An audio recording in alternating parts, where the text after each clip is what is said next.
아내는 8년 전에 죽었습니다. 적어도 저는 그렇게 믿고 살았습니다. 매달 묘를 찾아가 미안하다고 말했고 아내의 일기장을 읽으며 그리움을 달랬고 8년이라는 시간을 죄책감 속에서 살았습니다. 그런데 어느 날 친구에게서 한 통의 전화가 걸려왔습니다. 도윤아, 섬에서 내 아내를 봤어. 그 순간부터 제가 알고 있던 모든 것이 무너지기 시작했습니다. 이 이야기가 궁금하시다면 구독과 좋아요, 알림 설정까지 꽝 눌러주세요. 저는 박도윤이라고 합니다. 올해 46살이고 작은 건물들의 시설을 관리하는 기사로 일하고 있습니다. 아내 이야기를 꺼내는 게 쉽지 않습니다.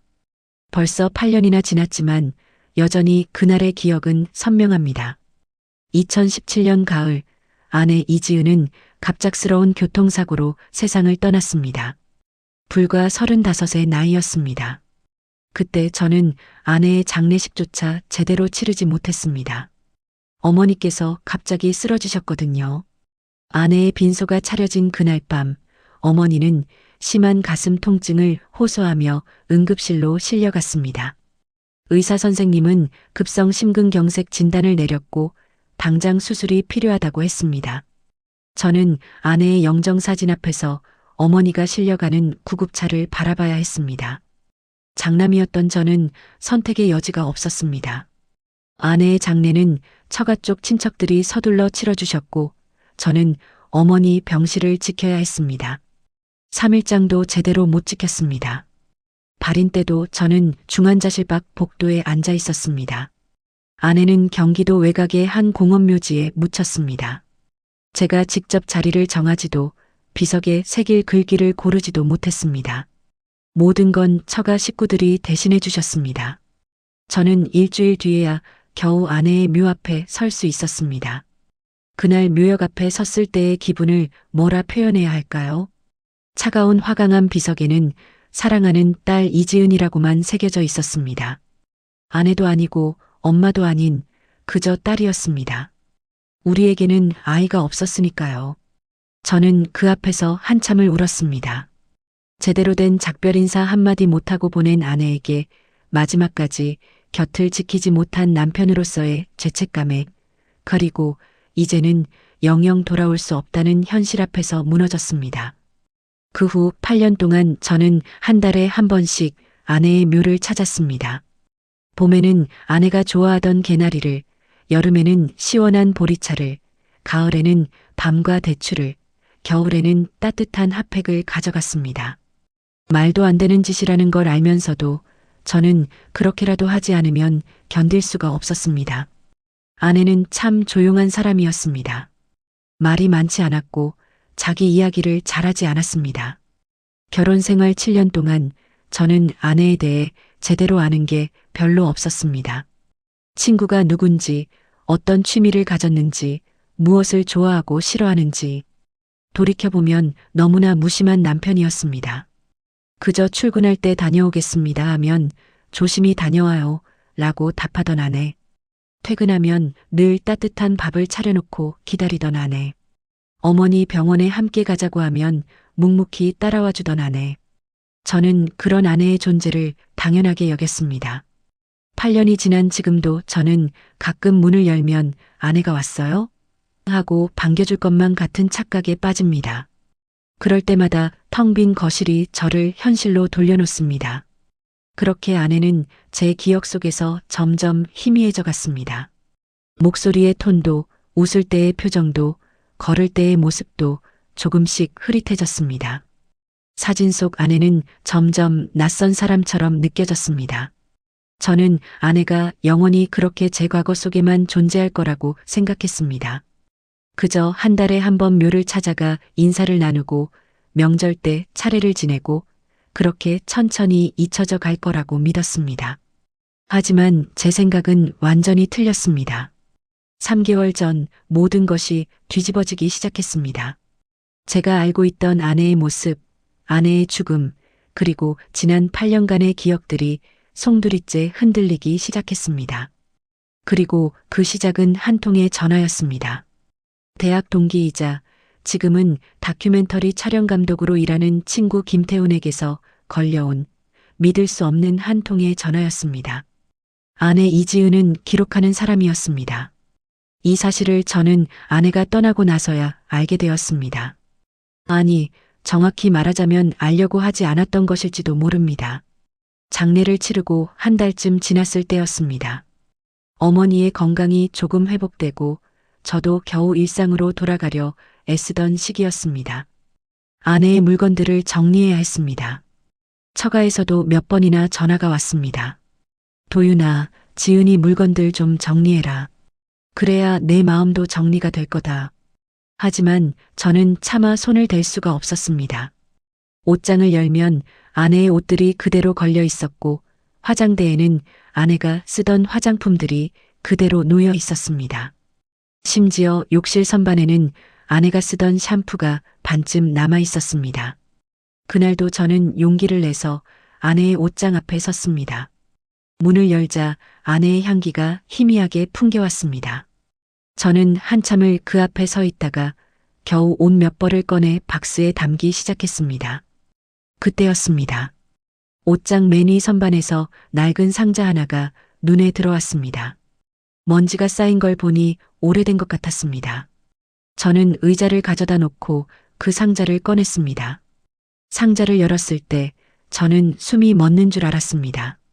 그 안에는 아내의 일기장들이 가득 들어 있었습니다. 5권, 6권, 아니 10권도 넘었습니다. 크고 작은 공책들, 다이어리들, 심지어 메모지에 적힌 것들까지 모두 아내의 손글씨로 빼곡하게 채워져 있었습니다. 저는 그 자리에 주저앉아 하나씩 펼쳐보기 시작했습니다. 아내는 우리의 첫 데이트부터 기록하고 있었습니다. 영화를 보러 갔던 날 제가 팝콘을 쏟을 뻔했을 때 당황하던 모습을 귀엽다고 썼더군요.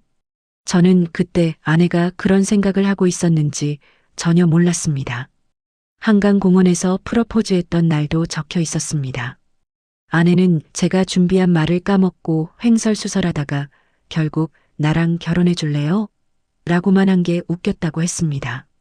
하지만 정말 행복했다고도 썼더군요. 결혼 후의 일상들도 빼곡했습니다. 오늘 시어머니께 저녁 대접했다. 피곤하다. 시어머니 병원 다녀왔다. 오래 걸렸다. 오늘도 집안일. 손이 아프다. 저는 그때 이 문장들을 그저 평범한 일상 기록으로 봤습니다. 누구나 쓸 수 있는 특별할 것 없는 하루의 기록들. 아내가 피곤하다고 손이 아프다고 썼지만 저는 그래, 집안이라면 원래 피곤하지 정도로만 생각했습니다. 벚꽃 구경 갔던 날 사진에는 제가 처음으로 아내 손을 꼭 잡아줬다고 적혀 있었습니다. 추석에 찍은 사진에는 시어머니께서 아내가 만든 송편이 맛있다고 하셨다고 저보다 더 기뻤다고 써 있었습니다. 행복한 기억들이었습니다. 아내는 우리의 좋은 순간들을 이렇게 정성스럽게 기록하고 있었습니다. 하지만 그 사이사이 짧게 적힌 문장들이 있었습니다. 오늘은 말을 아꼈다. 조용히 있는 게 나을 것 같다. 괜찮다고 말했다. 저는 그때 이 문장들의 의미를 몰랐습니다. 그냥 아내가 내성적이어서 말이 없어서 쓴 평범한 기록이라고 생각했습니다. 상자 맨 밑에는 작은 USB도 하나 들어 있었습니다. 저는 노트북을 켜서 그 USB를 꽂았습니다. 안에는 폴더들이 정리되어 있었습니다. 2010년, 2011년, 2012년. 연도별로 나뉘어진 폴더들. 각 폴더를 열어보니 그 해에 찍은 사진들과 영상들이 날짜별로 정리되어 있었습니다. 아내는 이렇게 우리의 모든 순간을 기록하고 보관하고 있었던 겁니다. 저는 그날 밤을 꼬박 세워 아내의 일기를 읽고 사진을 보고 영상을 돌려봤습니다. 아내의 마지막 일기는 사고가 나기 일주일 전에 쓰인 것이었습니다. 오늘도 시어머니 병원 다녀왔다. 도윤 씨가 피곤해 보인다. 내가 뭘 해줄 수 있을까? 맛있는 밥을 차려주는 것밖에. 그게 아내로서 내가 할 수 있는 전부인 것 같다. 저는 그 일기를 읽으며 목이 메었습니다. 아내는 제 걱정을 하고 있었는데 정작 저는 아내가 어떤 생각을 하는지 한 번도 물어보지 않았습니다. 그날 이후 저는 가끔씩 그 상자를 꺼내 아내의 일기를 읽곤 했습니다. 아내를 그리워할 때, 외로울 때, 힘들 때마다 일기를 읽으면 아내가 옆에 있는 것 같은 기분이 들었습니다. 오늘은 말을 아꼈다. 괜찮다고 말했다. 그 짧은 문장들을 읽으면서도 저는 그 안에 숨겨진 의미를 찾지 못했습니다. 아내가 정말 괜찮았다고, 그저 조용한 성격이어서 그랬다고 믿었습니다. 하지만 그때는 몰랐습니다. 아내가 남긴 이 일기들이, 그 짧은 문장들이 훗날 제게 전혀 다른 진실을 알려줄 단서가 되리라는 것을, 아내에게 제가 전혀 몰랐던 또 다른 삶이 있었다는 것을, 그리고 그 진실이 제 삶을 완전히 뒤흔들어 놓으리라는 것을 지금 돌이켜보면 아내는 이미 알고 있었던 게 아닐까 하는 생각이 듭니다. 이 일기장은 제가 볼 수도 있으니 조심스럽게 썼고 진짜 속마음은 다른 곳에 숨겨두었다는 것을, 그리고 언젠가 제가 그 진짜 속마음을 마주하게 되리라는 것을, 그 전화는 3개월 전 어느 목요일 저녁에 걸려왔습니다. 도윤아, 나 태훈이야. 태훈이는 대학 시절 같은 동아리에서 만난 친구였습니다. 졸업 후 방송국 카메라 기자로 시작해서 지금은 독립 다큐멘터리 촬영 감독으로 일하고 있었습니다. 1년에 한두 번 정도 만나는 사이였지만 아내 장례식 때 와서 말없이 제 어깨를 두드려주던 모습이 아직도 기억납니다. 태훈아. 무슨 일이야? 도윤아, 지금 시간 돼? 할 얘기가 있어서. 목소리가 평소와 달랐습니다. 뭔가 조심스러우면서도 긴박한 느낌이었습니다. 응, 괜찮아. 무슨 일인데? 전화기 너머로 태훈이 한숨을 쉬는 소리가 들렸습니다. 그리고 한참의 침묵 끝에 그가 말했습니다. 도윤아, 이거 진짜 미친 소리처럼 들릴 거야. 나도 내가 지금 뭐라고 말하는 건지 모르겠어. 근데, 야, 무슨 일인데 그래? 지은이 누나를 봤어. 순간 제 심장이 멎는 것 같았습니다. 뭐? 도윤아, 나도 안 믿기는데 진짜야. 어제 섬에서 촬영하다가 봤어. 지은이 누나랑 똑같이 생긴 여자를. 저는 아무 말도 할 수 없었습니다. 태훈이 계속 말을 이었습니다. 나도 처음엔 착각인 줄 알았어. 근데 도윤아, 진짜 똑같았어. 얼굴만 그런 게 아니라 걸음걸이, 뒷모습까지. 내가 지은이 누나를 몇 번이나 봤는데 그게 그냥 닮은 사람이 아니야. 태훈아, 그게 무슨. 일단 영상 보내줄게. 직접 봐. 그리고 전화해. 전화가 끊기고 몇 분 후 카카오톡으로 영상 파일이 왔습니다. 저는 떨리는 손으로 재생 버튼을 눌렀습니다. 화면에는 작은 어촌 마을 풍경이 펼쳐졌습니다. 좁은 골목길, 낡은 집들, 그리고 멀리 보이는 바다. 핸드헬드 카메라 특유의 흔들림이 있었습니다. 그때 화면 왼쪽에서 한 여자가 걸어 나왔습니다. 저는 숨이 멎었습니다. 그 여자는 아내였습니다. 아니, 아내와 똑같이 생긴 여자였습니다. 긴 생머리, 날씬한 체구, 약간 구부정한 어깨선까지. 카메라가 줌인되면서 얼굴이 더 선명하게 보였습니다. 제 손에서 휴대폰이 떨어질 뻔했습니다. 여자는 장바구니를 들고 천천히 걸어가고 있었습니다. 그 걸음걸이 아내와 너무 비슷했습니다. 카메라가 더 가까이 다가갔습니다. 여자가 무언가를 생각하듯 왼손으로 머리카락을 귀 뒤로 넘겼습니다. 아내의 습관이었습니다. 아내는 생각할 때, 불안할 때 항상 왼손으로 머리를 넘겼습니다. 영상은 거기서 끊겼습니다. 저는 다시 영상을 재생했습니다. 한 번, 두 번, 세 번. 계속 돌려봤습니다. 볼 때마다 확신이 들었습니다. 이건 단순히 닮은 사람이 아니었습니다. 손이 떨려서 전화를 걸기도 힘들었습니다. 봤어? 태훈의 목소리가 들렸습니다. 태훈아, 이게. 알아. 나도 믿기지가 않아. 그래서 한참 망설이다가 전화한 거야. 어디야?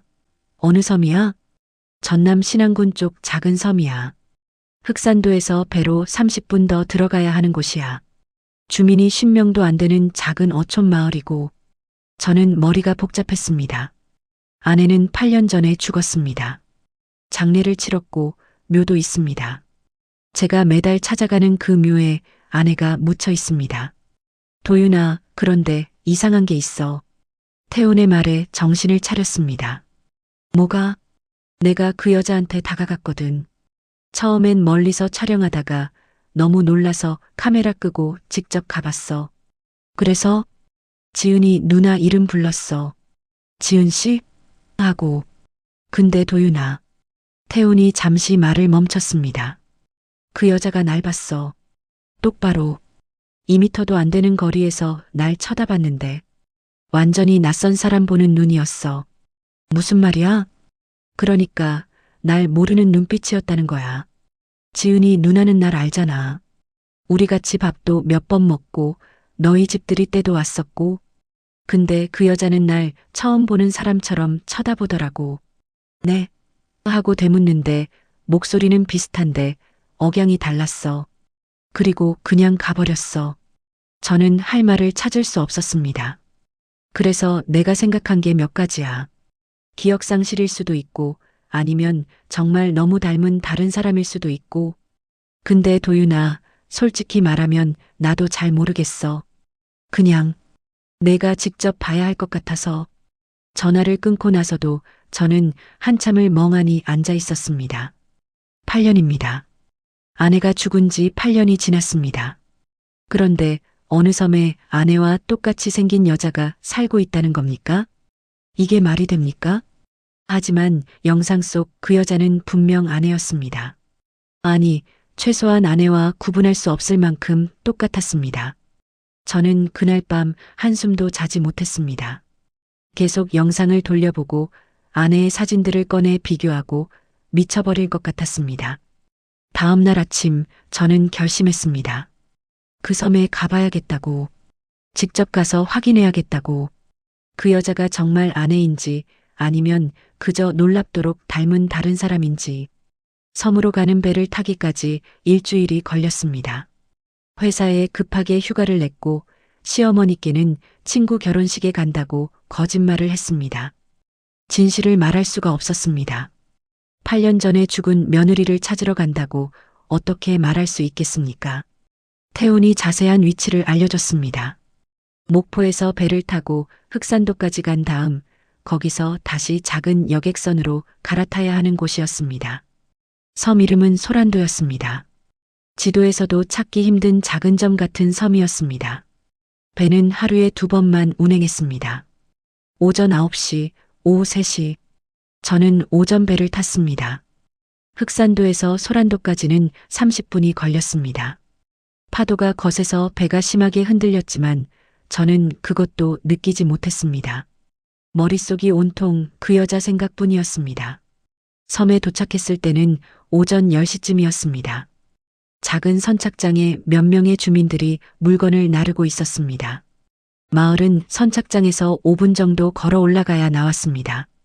좁은 골목길, 낡은 슬레이트 지붕집들, 녹슨 철대문들. 태훈이 보내준 영상에서 본 그대로였습니다. 마을 입구에 작은 슈퍼마켓이 하나 있었고 그 옆에 식당이 보였습니다. 저는 일단 식당으로 들어갔습니다. 점심시간이 되려면 아직 1시간이나 남았지만 주인 아주머니는 친절하게 맞아주셨습니다. 어서 오세요. 뭐 드릴까요? 아, 커피 한 잔만 주세요. 자리에 앉아 커피를 기다리면서 주변을 둘러봤습니다. 낡았지만 깨끗한 식당이었습니다. 벽에는 물고기 사진들과 낡은 달력이 붙어 있었습니다. 커피를 가져오신 아주머니께 조심스럽게 물었습니다. 저기, 이 마을에 주민이 많지 않으시죠? 예, 이제 10명도 안 돼요. 젊은 사람들은 다 나가고 우리 같은 늙은이들만 남았지. 혹시 여기 사시는 분 중에. 저는 휴대폰을 꺼내 태훈이 보내준 영상을 보여드렸습니다. 화면을 멈춰서 그 여자 얼굴이 보이는 부분이었습니다. 이분 아세요? 아주머니가 안경을 고쳐 쓰고 화면을 들여다봤습니다.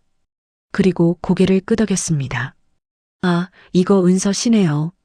저는 심장이 쿵 내려앉는 것을 느꼈습니다. 은서, 어? 네, 은서 씨. 2년 전쯤에 이 섬에 왔어요. 혼자 사는 젊은 처자가 이런 섬에 들어온다고 해서 다들 신기해했죠. 은서, 아내 이름은 이지은이었습니다. 지은과 은서, 비슷하지만 분명히 다른 이름이었습니다. 그분이 뭐 하시는 분인가요? 글쎄요, 딱히 하는 일은 없는 것 같던데. 가끔 바다 쪽으로 나가서 그림 그리는 걸 봤어요. 말이 별로 없고 조용한 사람이에요. 아내도 말이 없는 사람이었습니다. 그림은 그리지 않았지만요. 혹시 그분 지금 어디 계신지 아세요? 글쎄요, 보통 이 시간이면 집에 있거나 해변 쪽에 있을 거예요. 저기 골목 끝까지 가서 오른쪽으로 돌면 파란 대문집이 있는데 거기 살아요. 저는 커피값을 내고 식당을 나왔습니다. 골목을 천천히 걸어갔습니다. 심장이 터질 것처럼 뛰었습니다. 골목 끝에서 오른쪽으로 돌았습니다. 정말 파란색 철대문이 있는 집이 보였습니다. 작고 낡은 단층 집이었습니다. 저는 대문 앞에 섰습니다. 손을 들어 문을 두드리려다가 멈췄습니다. 갑자기 무서워졌습니다. 문이 열리고 정말 아내가 나타나면 어떻게 하죠? 아니면 전혀 다른 사람이 나오면요? 그때였습니다. 집 옆 골목에서 누군가 걸어오는 소리가 들렸습니다.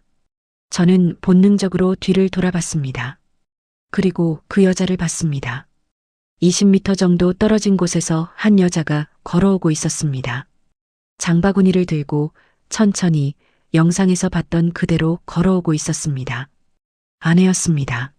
아니, 아내와 똑같은 사람이었습니다. 저는 그 자리에 얼어붙었습니다. 여자도 저를 발견하고 걸음을 멈췄습니다. 우리는 그렇게 한참을 서로를 바라봤습니다. 여자가 먼저 입을 열었습니다. 누구세요? 목소리였습니다. 아내의 목소리. 약간 낮고 차분한 그 목소리. 하지만 말투가 달랐습니다. 저는 제대로 말을 잇지 못했습니다.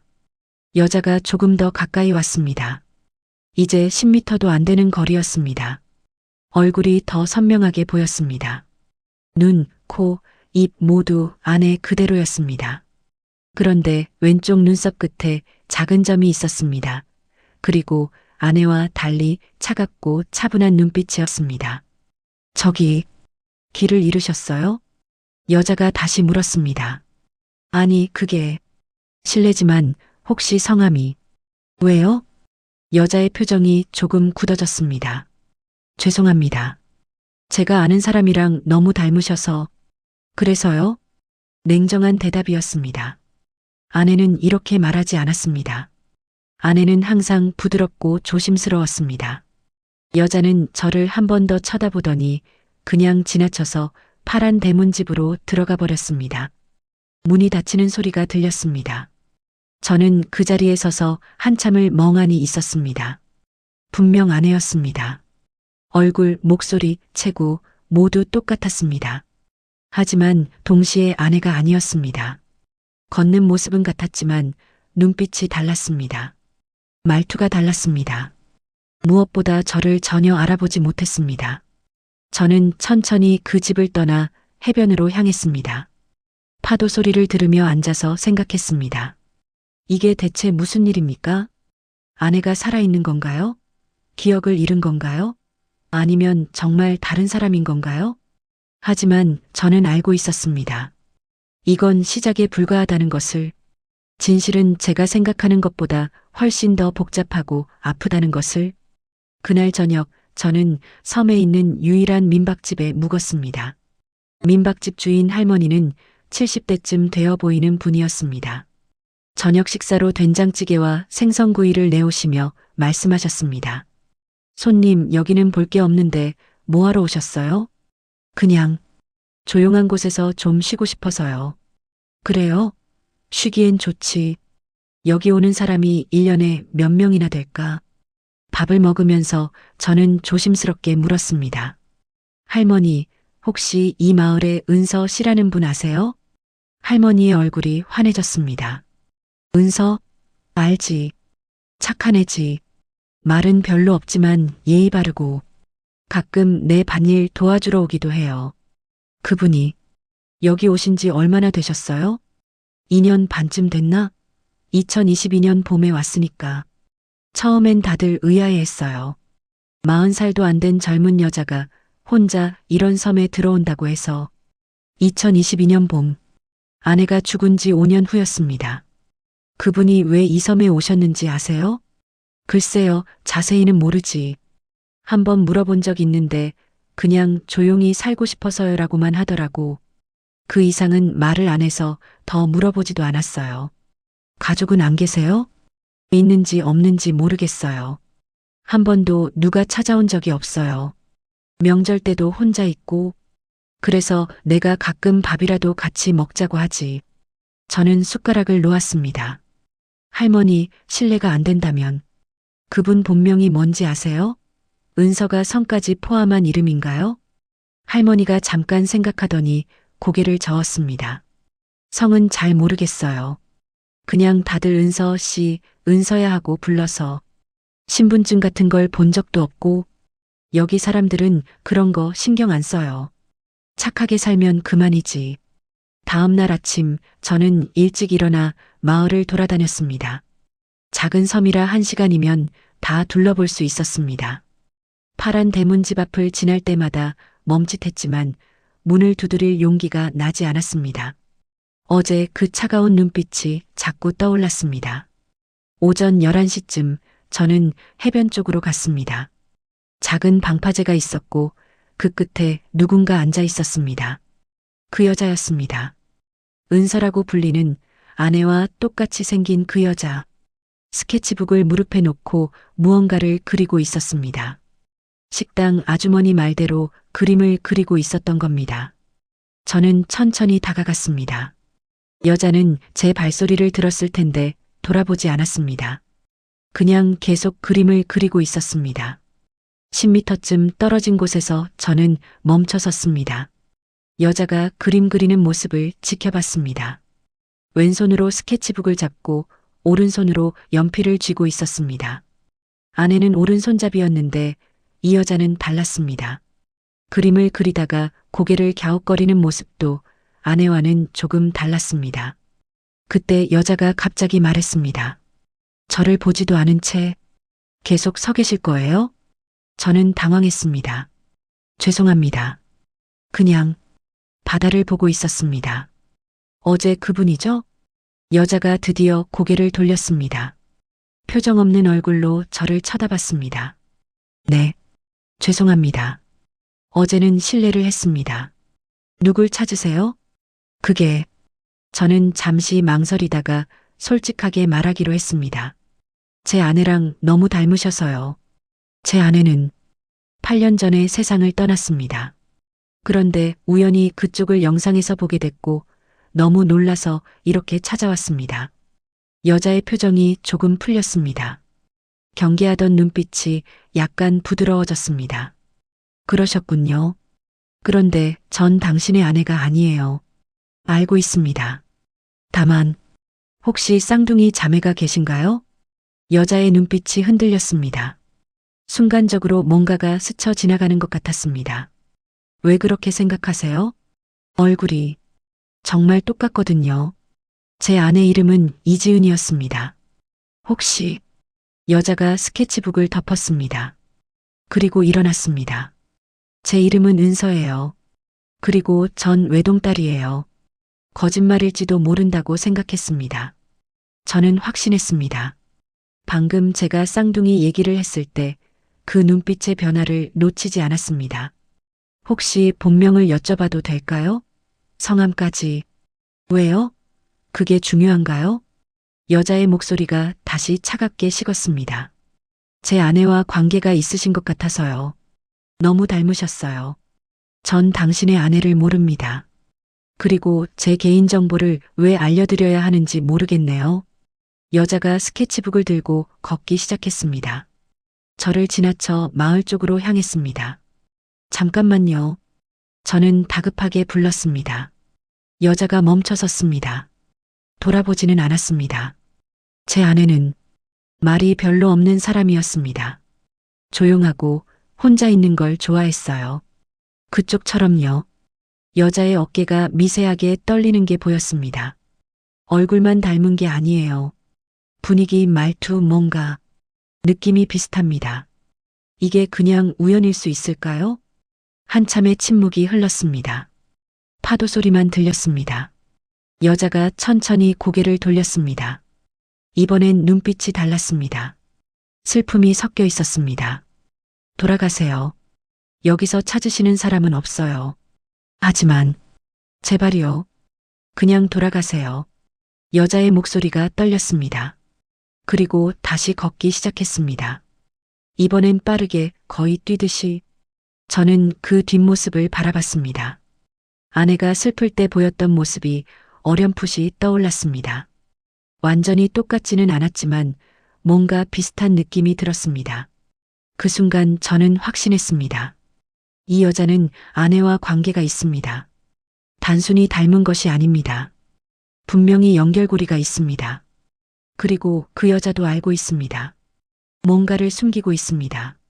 저는 민박집으로 돌아와 태훈에게 전화를 걸었습니다. 태훈아, 나야. 어떻게 됐어? 그 여자 만났어? 응, 만났어. 근데 태훈아, 이거 단순한 문제가 아니야. 무슨 말이야? 그 여자 분명히 뭔가를 숨기고 있어. 쌍둥이 얘기를 꺼냈을 때 표정이 변했어. 그리고 이름도 제대로 안 밝혀. 은서라고만 하지 성은 말 안 해. 그럼 어떻게 할 거야? 저는 창밖을 내다봤습니다. 파란 대문집이 멀리 보였습니다. 며칠 더 있어 볼게. 뭔가 알아내야 할 것 같아. 전화를 끊고 침대에 누웠습니다. 천장을 바라보며 생각했습니다. 이지은, 은서, 두 이름이 머릿속에서 맴돌았습니다. 사흘째 되던 날 저는 민박집 할머니와 아침을 먹으며 다시 조심스럽게 물었습니다. 할머니, 은서 씨가 여기 오기 전에 어디서 사셨는지 아세요? 글쎄요, 그런 얘기는 안 하더라고. 그냥 서울 쪽에서 왔다고만 했어요. 자세한 건 물어보지도 않았고. 혹시 은서 씨한테 편지나 택배 같은 게 온 적 있어요?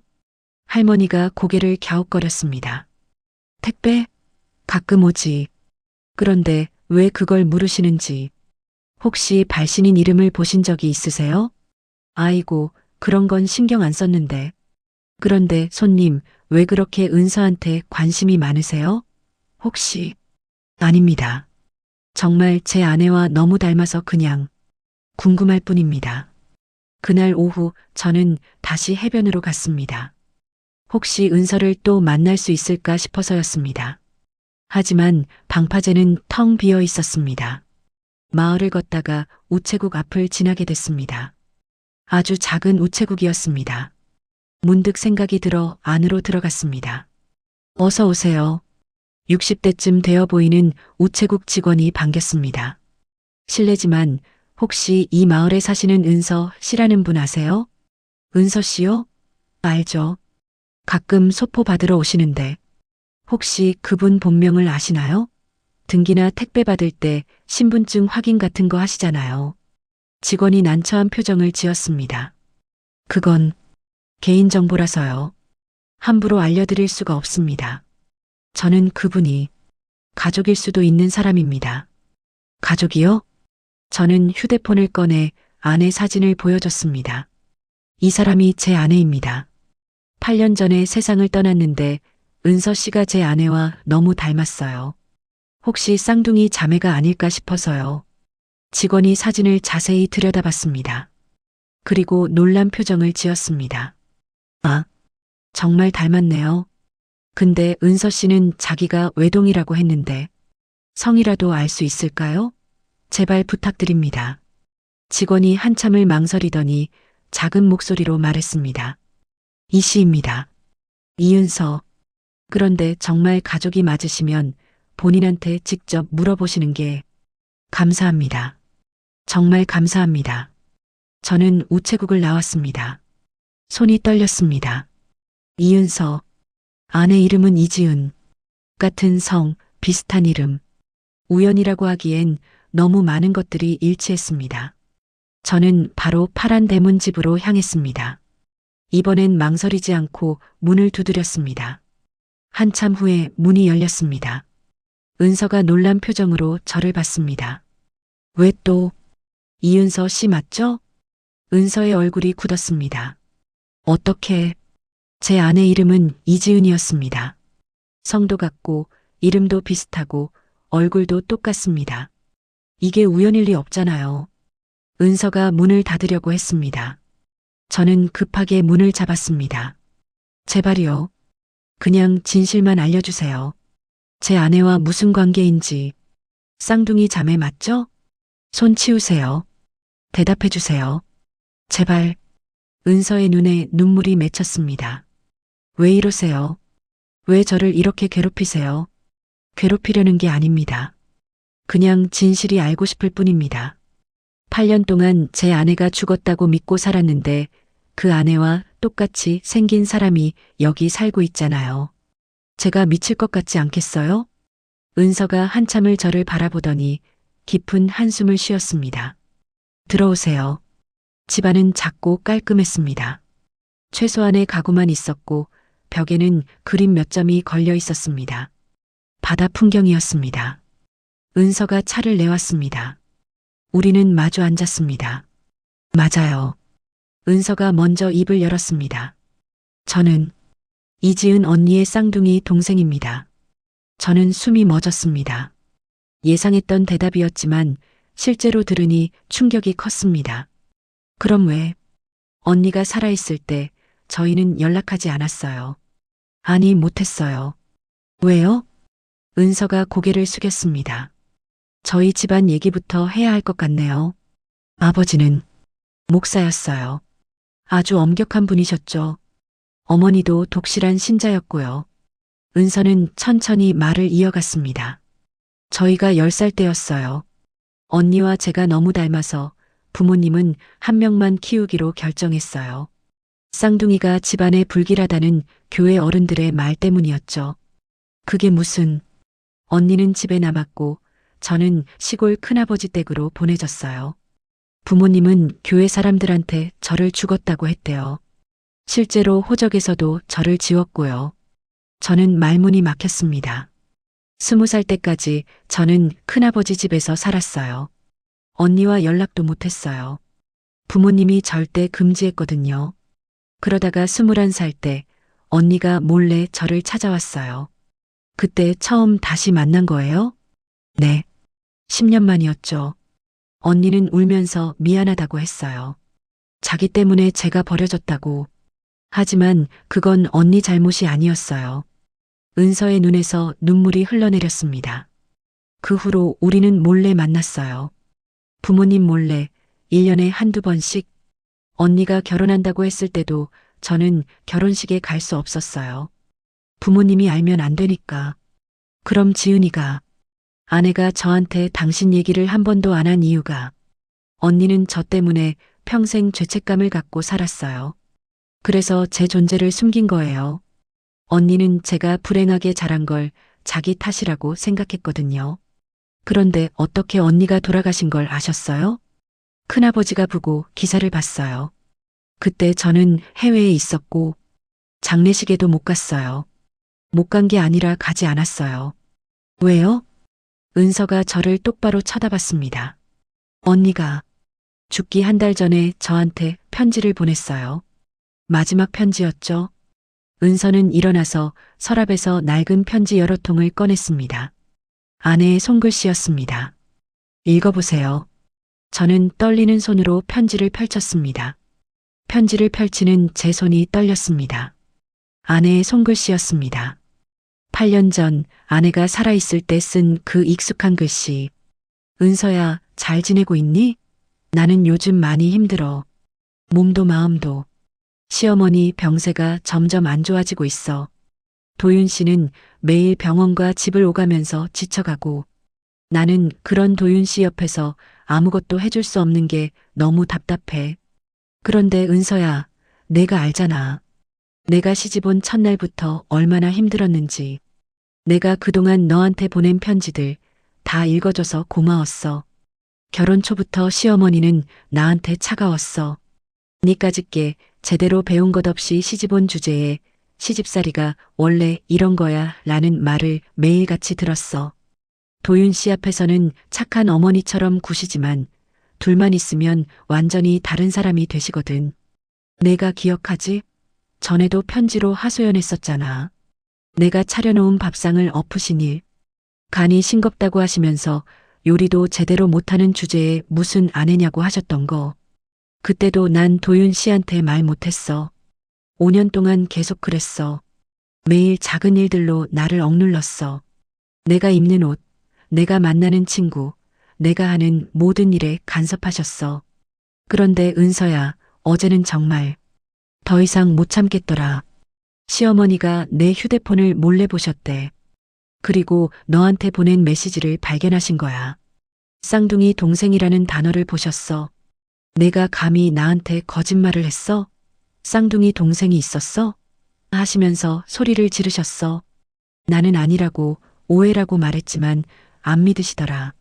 그리고 하신 말씀이 너 같은 거짓말쟁이 며느리는 필요 없어.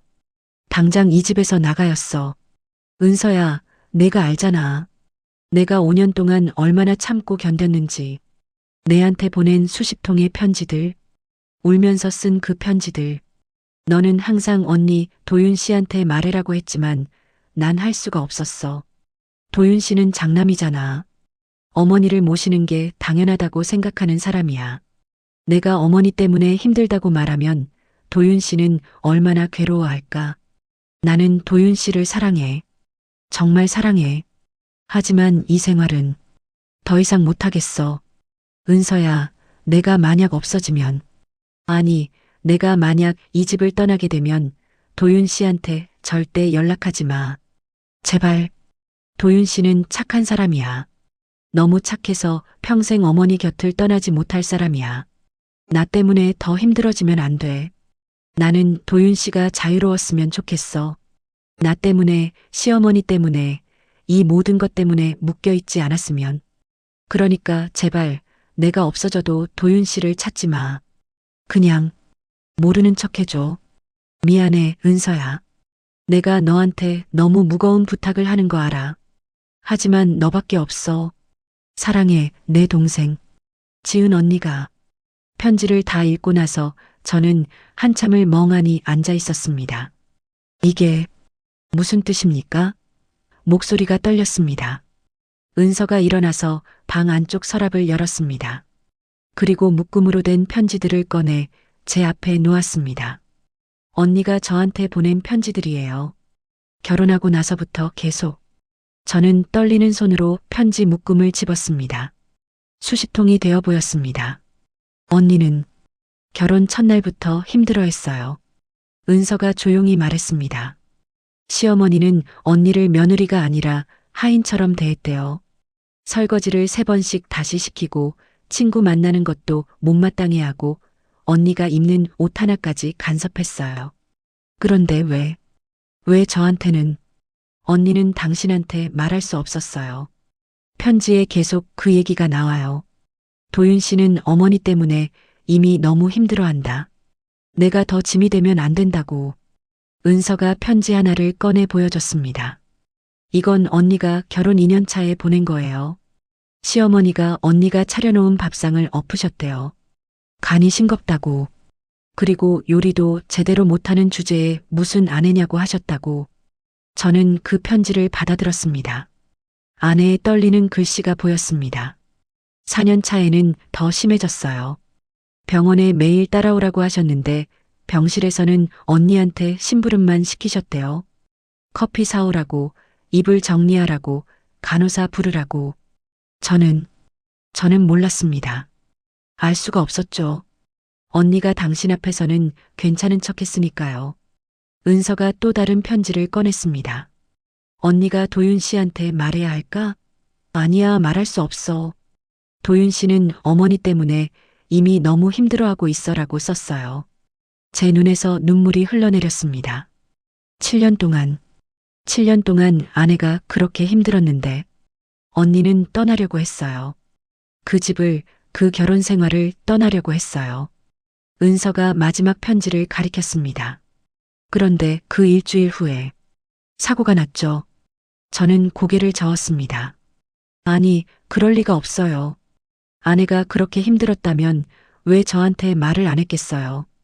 우리는 부부였잖아요. 박도윤 씨, 은서가 저를 똑바로 쳐다봤습니다. 언니는 당신을 사랑했어요. 정말로. 하지만 그게 문제였어요. 사랑했기 때문에 말할 수 없었던 거예요. 무슨, 당신은 어머니와 아내 사이에서 선택해야 했을 거예요. 언니는 그걸 원하지 않았어요. 당신이 평생 죄책감을 갖고 살 거라는 걸 알았으니까요. 저는 아무 말도 할 수 없었습니다. 사고 이틀 후에 제가 장례식장에 갔어요. 멀리서만 봤죠. 당신이 중환자실에서 나오는 걸 봤어요. 어머니 수술 때문에 언니 장례식도 제대로 못 치르는 걸 봤어요. 은서의 목소리가 떨렸습니다. 그때 알았어요. 언니의 편지가 맞았다는 걸. 당신은 정말 착한 사람이었어요. 너무 착해서 어머니를 저버릴 수 없는 사람. 그래서 제게 연락을 안 하신 겁니까? 언니가 마지막으로 부탁한 거였어요. 당신을 놓아달라고. 당신이 다시는 묶이지 않게 해달라고. 저는 손으로 얼굴을 감쌌습니다. 눈물이 멈추지 않았습니다. 8년입니다.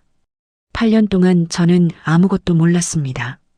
아내가 결혼 첫날부터 얼마나 힘들었는지, 7년 동안 얼마나 외로웠는지, 얼마나 절망했는지. 저는 어머니 병원에 다니느라 바빴고, 회사 일 때문에 지쳐 있었고, 아내의 마음은 한 번도 제대로 들여다보지 않았습니다.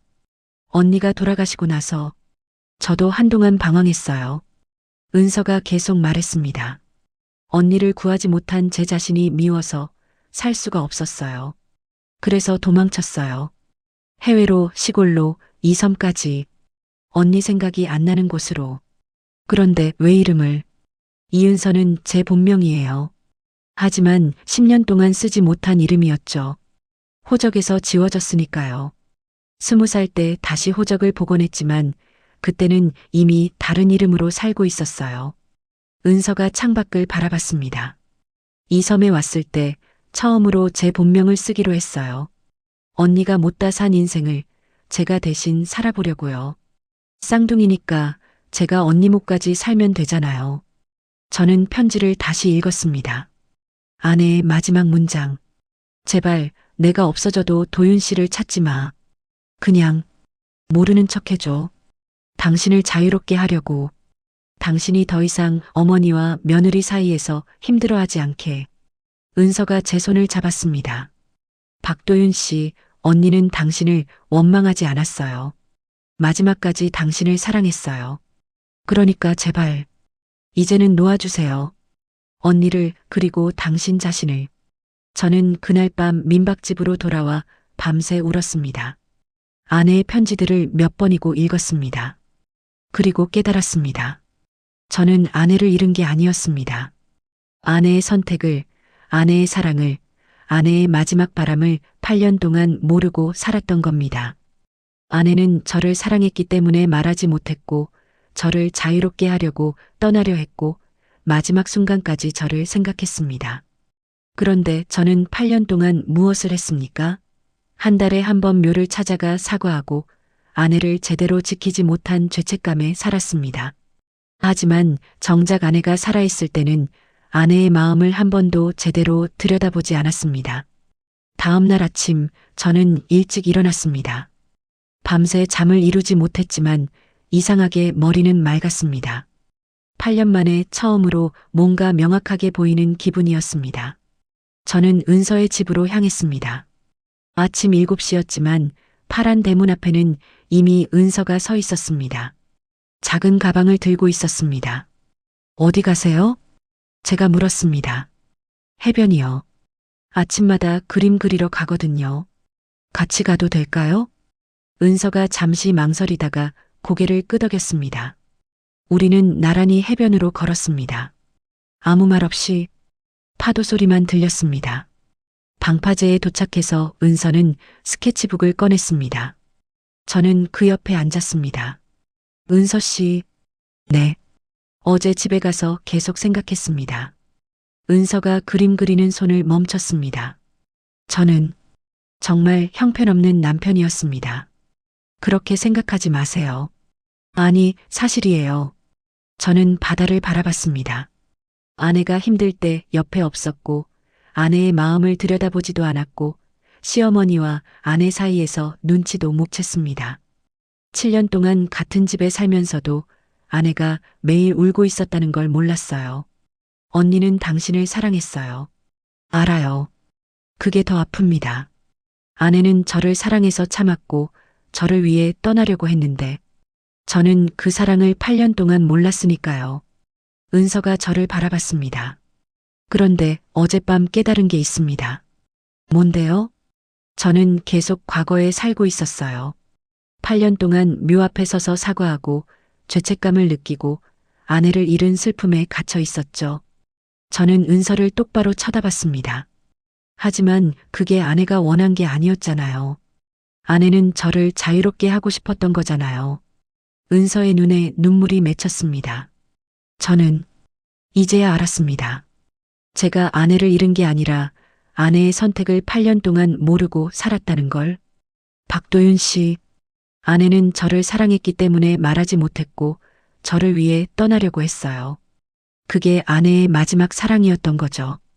저는 주머니에서 뭔가를 꺼냈습니다. 작은 반지였습니다. 이거 아내 결혼 반지예요.